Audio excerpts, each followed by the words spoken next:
내일 어린이날이죠. 어린이날을 맞아서 어린이에 대한 말씀을 함께 나누도록 하겠습니다. 여러분, 자녀는 여러분 삶에 어떤 의미를 가지고 있습니까? 여러분의 자녀는 혹시 축복입니까? 아니면 짐입니까? 당연히 축복이죠. 이렇게 다들 대답하실 겁니다. 그런데 솔직히 말하면요, 우리의 삶이 좀 각박하다 보니까 때로는 자녀라는 존재가 축복이면서도 동시에 짐처럼 느껴질 때가 있습니다. 그렇게 느끼는 부모들이 지금 많이 있습니다. 특별히 현대 많은 젊은 부부들은 자녀를 무거운 짐처럼 느끼곤 합니다. 그러니까 자녀들을 가능한 한 적게 낳곤 하죠. 적게 낳거나 아니면 아예 안 가지려고 합니다. 그러다 보니 근래 우리나라 출산율은 역대 최저였습니다. 작년에 합계 출산율이 0.74명이었는데요. 그 의미가 뭐냐면 이 두 사람이 결혼했는데 자녀가 한 명도 안 나오는 경우가 많다는 겁니다. 불임도 아니고 건강에 문제도 없는데 그렇게 안 낳는다는 것이죠. 그렇다면 사람들은 왜 자녀를 짐처럼 느낄까요? 심지어 자녀를 축복으로 여기는 사람들조차도 왜 결혼 후에 몇 년 동안은 임신을 미루려고 할까요? 제가 저출산에 대해서 조금 연구한 바가 있었는데요. 그 저출산의 이유가 뭐냐 하면 이 아이를 내 신혼생활의 즐거움을 뺏어가는 존재로 생각하는 겁니다. 이 아이를 내 신혼생활의 즐거움, 또 자유 이런 걸 못 누리게 만드는 존재로 여기고요. 또 아이를 경제적으로는 이익이 안 되는 그런 소비재로 여기기 때문이고요. 또 아이를 나의 시간을 뺏어가는 존재, 나의 에너지를 뺏어가는 존재로 보기 때문에 그렇게 짐으로 여깁니다. 그게 요즘 젊은 부부들의 인식입니다. 그러니까 아이를 짐으로 또는 방해물로 여기는 것이죠. 하지만 성도 여러분, 여러분이 정말로 하나님을 믿고 섬기는 분들이라면 이 명제를 마음에 꼭 새기시기 바랍니다. 자녀는 축복입니다. 자녀는 축복입니다. 단연코 말씀드리는데요, 하나님은 여러분에게 축복으로 자녀를 주십니다. 물론 아이들이 좋기만 한 것은 아닙니다. 아이들 속에 죄성이라는 게 있습니다. 죄가 있습니다. 성경에 따르면 아이들은 태중에서부터 죄를 가지고 태어납니다. 그러니 그 작은 죄인이 가정 안으로 들어오게 되면 그거는 분명히 위험이 따르는 일입니다. 위험을 감수해야 되는 일입니다. 그 애가 앞으로 사고 칠 수 있다는 것을 각오해야 되고요. 또 땡깡 부리고 반항을 해서 그 애 때문에 속이 까맣게 썩어가고 또 펑펑 눈물을 흘릴 수 있다는 것도 각오해야 됩니다. 어쩌면 가문의 자랑이 아닌 근심거리가 될 수도 있습니다. 다시 말해서 자녀가 짐으로 느껴질 순간들이 분명히 있습니다. 그럼에도 불구하고 성경은 한결같이 말씀합니다. 임신이 축복이고요, 출산이 축복이고요, 많은 자녀를 갖는 것도 축복이라고 합니다. 이건 당시 사회가 농경 사회였기 때문에 그런 것이 아니고요, 자녀는 본래부터 축복인 것입니다. 여자아이든 남자아이든 또 장애가 있든 없든 상관이 없습니다. 자녀는 축복입니다. 대표적인 한 구절만 보도록 하겠습니다. 시편 127편 3절과 4절입니다. 보라, 자식들은 여호와의 기업이요 태 열매는 그의 상급이로다. 젊은 자의 자식은 장사의 수중에 화살 같으니. 여러분, 성경을 정말로 진리라고 믿고 계시다면 이 말씀처럼 우리 자녀들은 분명히 축복으로 왔다는 것을 믿으시기 바랍니다. 자녀들은 하나님이 우리에게 주신 특별한 선물입니다. 혹시 여러분 중에 유난히 힘든 자녀들이 있습니까? 하지만 여러분, 그 아이 역시 본래는 하나님의 선물로 왔다는 것을 믿으셔야 됩니다. 본래는 하나님의 축복으로 왔습니다. 그게 성경의 일관된 가르침입니다. 오늘 본문을 보면 예수님도 아이들에 대한 동일한 관점을 관점을 가지고 있다는 것을 확인하게 됩니다. 예수님은 절대로 아이들을 짐으로 여기지 않고 방해물로 여기지 않고 축복으로 보셨습니다. 13절을 함께 보도록 하겠습니다. 사람들이 예수께서 만져주심을 바라고 어린아이들을 데리고 오매 제자들이 꾸짖거늘. 이 구절을 보면 두 종류의 사람이 등장하는 것을 보게 됩니다. 먼저는 우리 애 좀 만져주세요 이러면서 예수님께 아이들을 데려왔던 그런 부모님들이 있었습니다. 당시 문화에서 아이들을 만져준다 이 의미는 축복한다는 의미입니다. 그런데 그렇게 축복하는 것을 가로막는 이들이 있었습니다. 그것은 바로 예수님의 제자들이었습니다. 예수님의 제자들이 아이들을 방해물로 여겼습니다. 왜 그럴까요? 왜 그러냐면 이 스승 예수님이, 우리 스승 예수님이 병을 고치시고 또 사람들을 가르치시느라고 너무 바쁜데 그 위대한 사역, 그 중요한 사역을 방해한다는 것입니다. 그러니까 거추장스럽다 이겁니다. 그래서 부모들을 꾸짖었다 합니다. 왜 애들을 데려와 가지고 이렇게 방해를 놓습니까? 이러면서 나무랐던 것입니다. 성도 여러분, 때로는 우리도 이 제자들과 비슷한 마음을 가지지 않습니까? 부모로서 이런 마음을 가지고 있지는 않습니까? 처음에는 자녀를 축복으로 여겼죠. 기쁨으로 맞이했을 겁니다. 어쩌면 오래 기다리다 보니까 너무너무 소중한 아이였는데 근데 시간이 지나면서 점점 방해물이나 또는 짐으로 여기지는 않습니까? 내가 일하는데 방해가 된다고 생각하고 경제적으로 너무 부담이 된다고 생각하고 내가 훨훨 날아가지 못하게 만드는 그런 발목 잡는 존재로 아이를 생각하고 있지는 않습니까? 하지만 예수님은 아이들을 어떻게 여기셨냐 하면은 정말로 소중하게, 정말로 귀하게 여기셨습니다. 14절을 보도록 하겠습니다. 14절. 예수께서 보시고 노하시어 이르시되 어린아이들이 내게 오는 것을 용납하고 금하지 말라. 하나님의 나라가 이런 자의 것이니라. 여러분, 당시 사회가 가부장적인 사회였던 것을 생각하면 이런 예수님의 반응은 정말 파격적인 것이었습니다. 이 태도는 정말 파격적인 태도입니다. 예수님이 어떻게 하셨죠? 아이들이 못 오게 그 제자들이 막는 것을 보시고 노하셨다 합니다. 여기서 노했다 이 말은 헬라어로 보면 아가낙테오라고 해서 아주 크게 화내는 것을 의미합니다. 참고로 복음서에 봤을 때 예수님께서 크게 화내셨던 경우는 딱 3번뿐이었습니다. 예수님은 대부분 인자하셨죠. 그 인자하신 예수님이 딱 3번 아주 버럭 화를 내셨던 광경이 나오는데요. 첫 번째는 거룩한 성전이 아주 타락한 돈벌이 장소로 되어 있는 것을 보면서 분노하셨고요. 두 번째는 안식일에 위선 떠는 종교 지도자들을 보면서 분노하셨습니다. 그런데 세 번째가 바로 이번 경우입니다. 그 소중한 아이들을 방해물로 취급하는 것을 보면서 예수님께서는 분노하셨습니다. 아주 버럭 화를 내셨습니다. 아마 이렇게 화내셨을 겁니다. 왜 아이들이 오는 것을 막냐? 하나님의 나라는 이런 자들의 것이니라. 그런 다음에 예수님은 하시던 모든 중요한 일들을 다 미루셨습니다. 미루시고 그래서 성경을 가르치는 것도 미루셨고 또 병 고치는 것도 멈추셨습니다. 이따 다시 가르쳐 줄게. 이따 고쳐 줄게. 이렇게 미루시고선 아이들한테는 이리 와봐 손짓 하셨습니다. 우리 같으면 아마 반대였을 겁니다. 야, 가만 좀 있어. 아빠 중요한 일 하잖아. 야, 이따 말해. 아빠 지금 중요한 일 하고 있다. 그런데 예수님은 아이들이 먼저였습니다. 아이들이 예수님께 더 소중했습니다. 아이들은 예수님께 있어서 방해물이 아니었고 짐이 아니었고요. 반대였습니다. 가장 먼저 만나고 가장 먼저 돌봐줘야 되는 그런 귀한 존재들이었습니다.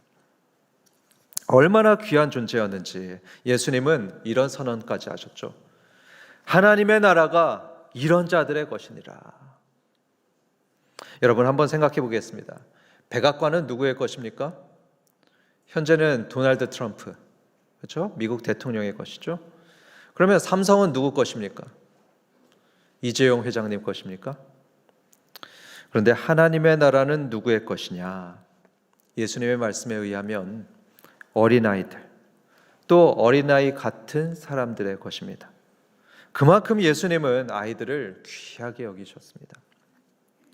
사랑하는 성도 여러분, 여러분도 여러분의 자녀 손들을 귀하고 축복된 존재로 여기시길 주님의 이름으로 축원합니다. 이렇게 우리가 자녀들을 축복으로 여긴다면 그 다음 단계는 어떻게 해야 될까요? 자녀가 정말로 하나님의 선물이라서 선물로 우리에게 왔다면 우리는 그 선물을 어떻게 대해야 하겠습니까? 여러분, 이 질문은 단지 여러분의 친자녀들에게만 해당하는 질문이 아닙니다. 왜냐하면 우리 모두는 주 안에서 한 가족입니다. 그렇죠? 한 가족입니다. 우리 모두에게는 자녀가 다 있는 겁니다. 우리의 모든 주일학교 아이들이 우리의 영적인 자녀들입니다. 또 목장에 있는 아이들도 바로 우리의 자녀들입니다. 우리 모두는 그 아이들을 나의 자녀로 여기고 양육해야 될 책임이 있습니다. 그렇다면 우리는 어떻게 그 아이들을 대하고 어떻게 양육해야 되겠습니까? 오늘 본문 16절을 보면 예수님께서 그 소중한 아이들을 어떻게 대하고 있는지 함께 볼 수 있습니다. 16절 우리 한번 함께 읽어보도록 하겠습니다. 시작. 그 어린아이들을 안고 그들 위에 안수하시고 축복하시니라. 여러분, 예수님은 애들에게 어떻게 하셨습니까? 두 가지 행동을 하셨죠. 첫 번째로는 아이들을 품에 안아주셨고요.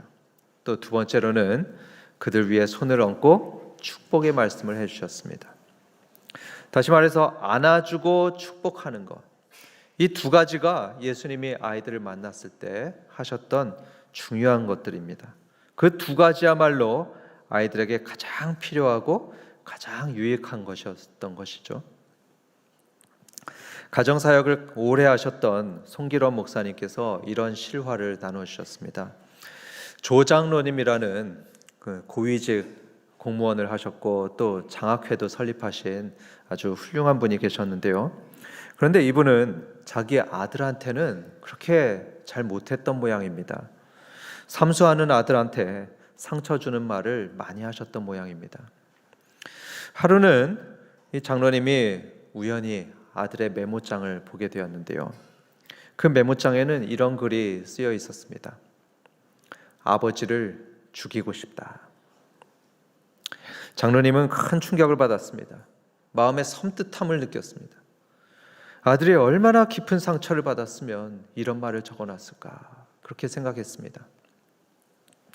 장로님은 결심하고 아버지 학교를 갔습니다. 아버지 학교를 갔더니요, 아마 해보신 분들은 아실 텐데 편지를 쓰는 시간을 가졌습니다. 자녀한테 편지를 쓰는 과제가 주어졌는데요. 그래서 장로님은 아들이 사랑스러운 20가지 이유를 정성껏 적어서 아들에게 주었답니다. 당시 아들은 수능을 3개월 앞둔 때였습니다. 그때부터 장로님은 매일 아침마다 매일마다 아들을 안아주었답니다. 안아주면서 우리 아들 최고다, 우리 아들 잘하고 있다, 이렇게 격려해 줬다고 합니다. 매일마다 매일 그렇게 긍정의 말을 해주었다고 합니다. 마침내 수능날 아들을 시험장에 데려갔는데요. 차 안에서 아들이 갑자기 이런 말을 했답니다. 아버지, 그동안 괴롭게 해드려서 죄송합니다. 장로님은 예상치 못한 그 아들의 말에 가슴이 덜컹했다고 합니다. 마치 유언처럼 들리기도 했고 평소와 너무나 다른 아들의 말이었습니다. 그래서 혹시 무슨 일이 생기는 거 아닌가 염려가 됐답니다. 그리고 그날 저녁 아들에게 시험이 어땠냐 물어봤는데요. 놀랍게도 단 한 문제만 틀렸다고 합니다. 그리고 얼마 후에 명문대에 수석으로 합격하는 그런 기적 같은 일이 일어났답니다. 그런데 여러분, 여기서 진짜 중요한 것은요, 이 아들이 명문대에 갔다는 게 중요한 게 아닙니다. 진짜 기적은 뭐냐? 진짜 중요한 게 뭐냐? 그것은 그 얼음장 같은 부자 관계가 회복된 것이고요. 그 아들 안에 있던 잠재력이 폭발한 것, 그게 바로 진짜 기적이었던 것입니다. 이런 현상을 심리학에서는 자성적 예언이라고 합니다. 로젠탈 효과라고도 하는데요. 넌 잘할 수 있어. 넌 많은 가능성을 지닌 애야. 넌 앞으로 더 잘할 거야. 이런 말을 자녀에게 계속 말해주면요, 그 아이는 결국에 그 말에 영향을 받아서 정말로 그렇게 되는 그런 일이 있다는 겁니다. 미국에서 그런 실험을 했다는데요, 교사가 학생들한테 이런 말을 해줬답니다.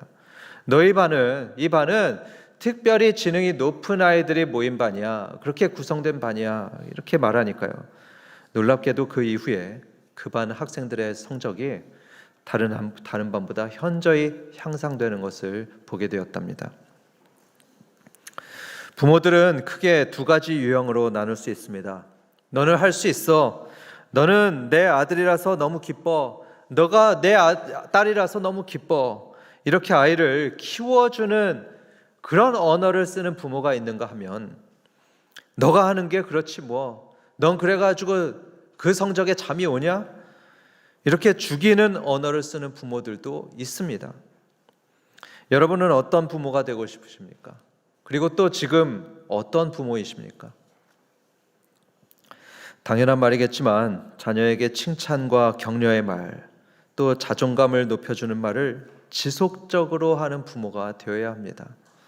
그런 부모가 자녀의 자아 존중감을 키워주고요, 또 정서적인 안정감을 제공해 주곤 합니다. 축복도 그런 자성적 예언의 한 종류라고 할 수 있죠. 우리가 하나님의 이름으로 자녀를 축복할 때 그 한마디 한마디는 아이의 삶에 깊은 영향을 주고요, 때로는 인생의 방향까지 바꾸는 경우도 종종 있습니다. 일례로 창세기의 야곱이 그랬죠. 야곱은 형에게 주어질 그 축복을 자기가 받았습니다.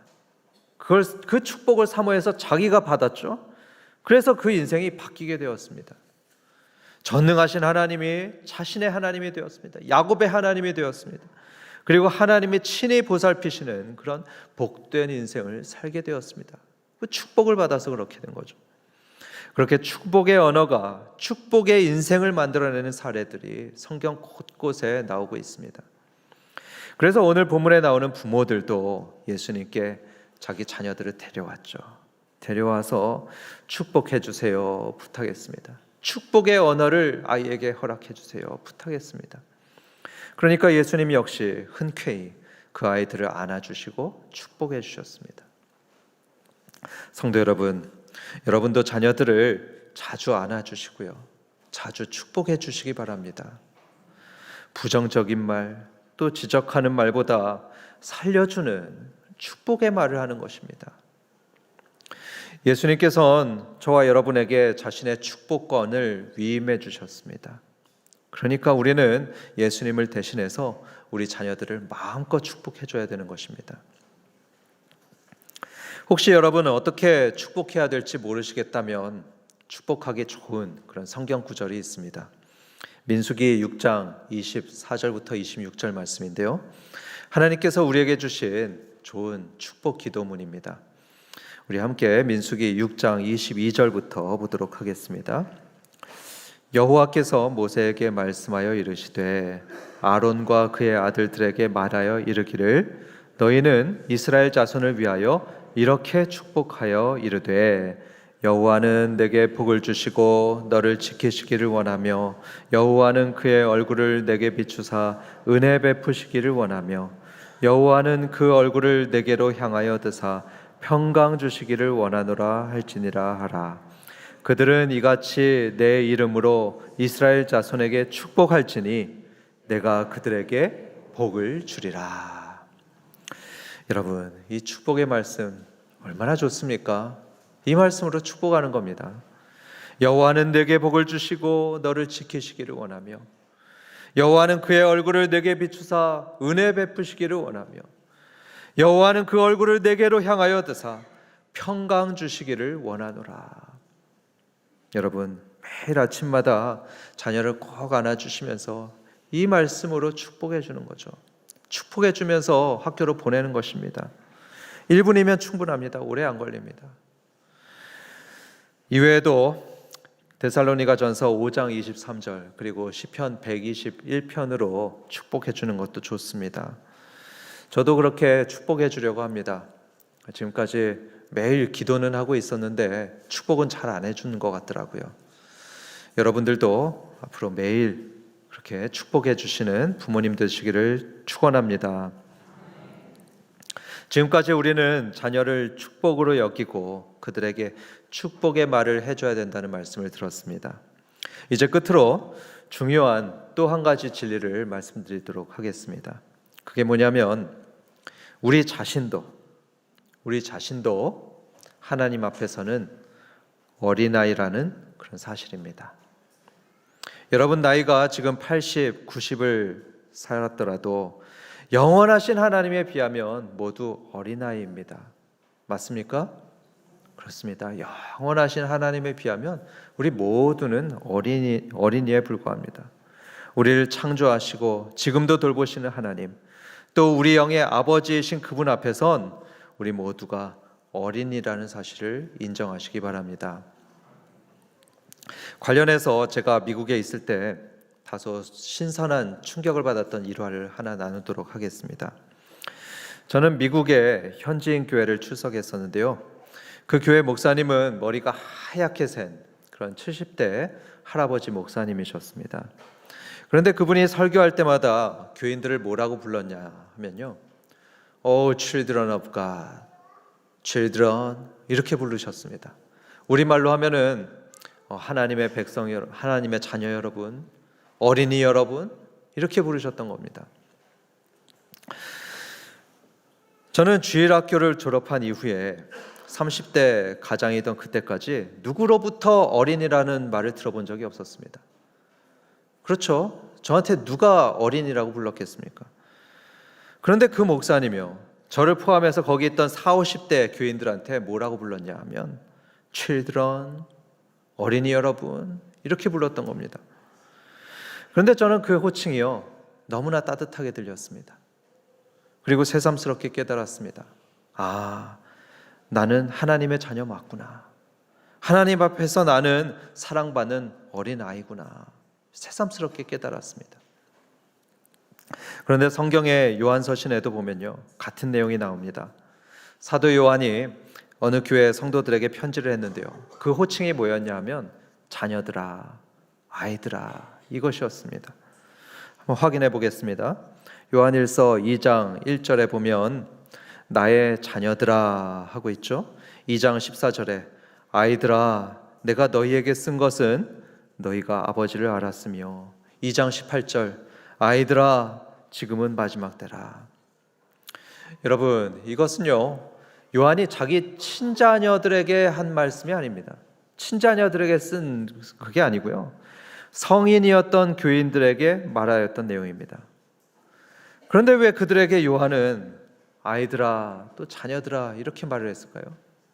아까 말씀드렸듯이 그들은 하나님 앞에 어린 아이였기 때문입니다. 하나님 앞에 어린이들이었습니다.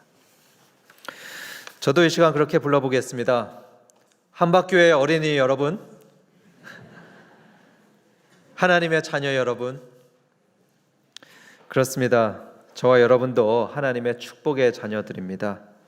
여러분의 자녀손들이 축복이고 또 여러분 자녀들이 그렇게 사랑스럽듯이 여러분들도 이 세상에 태어나실 때 분명히 축복으로 태어나셨고요, 또 지금도 하나님의 사랑하시는 어린이들이시고 귀한 하나님의 자녀들이신 줄 믿으시기 바랍니다.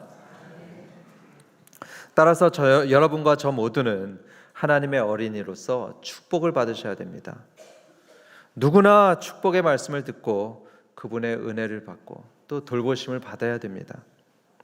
그런 의미에서 여러분은 이 예배의 자리에 정말 잘 오셨습니다. 여러분 정말 잘 오신 겁니다. 왜냐하면 이 예배의 자리에는 하나님께서 영으로 계셔서 우리를 축복하시기 때문입니다. 그래서 여러분은 하나님 아버지께서 축복하시는 가장 복된 자리에 오신 것입니다. 여러분 오늘 본문에서 부모님과 아이들이 예수님께 나오는 광경 한번 상상해 보시기 바랍니다. 갓난 아기를 맨 그런 부모들도 왔고요, 또 사춘기 아이들도 예수님께 나왔습니다. 예수님 앞에 와서 쭉 줄을 섰습니다.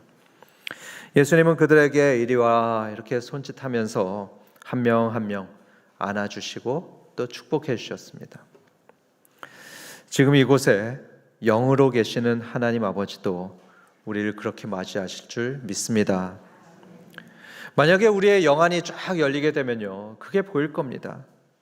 지금 하나님 아버지께서 우리 한 사람 한 사람을 안아주시고 축복하시는 게 보일 겁니다. 저는 그렇게 믿습니다. 예배의 자리가 그런 자리입니다. 우리의 영이 하나님 품에 안기는 자리가 이 예배 자리고요. 세상의 죽음의 언어가 아닌 하나님의 밝고 따뜻하고 생명의 언어가 선포되는 것이고요.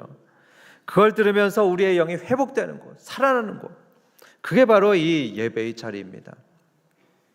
그래서 여러분, 삶이 힘들고 어려울 때마다 예배의 자리로 나가는 저와 여러분이 되시길 주님의 이름으로 축원합니다. 우리를 말씀으로 위로해 주시고 또 축복해 주시는 하나님은 언제나 우리를 기다리고 계십니다. 그래서 우리가 하나님을 찾아가면요, 항상 기쁘게 맞아주시고 내게로 오는 걸 금하지 말아라 이렇게 말씀하실 분입니다. 믿으시고 하나님 아버지께 항상 가까이 가는 저와 여러분이 되기를 축원합니다. 결론을 맺겠습니다. 오늘 우리는 중요한 진리를 들었습니다. 첫째로는 우리 자녀들이 하나님이 주신 축복의 선물이라는 것을 들었습니다. 이 사실을 마음 깊이 새기시고요, 우리 자녀들을 축복해 주시고 또 안아주시길 바랍니다. 두 번째로 우리 자신도 하나님께는 소중한 선물, 축복의 선물이라는 것을 들었습니다. 우리는 스스로를 볼 때 부족하다고 생각하죠. 또 별로 가치가 없다고 생각하는 사람들이 있습니다. 그런데 하나님의 눈에는 그렇지 않습니다. 하나님 보실 땐 절대 그렇지 않습니다.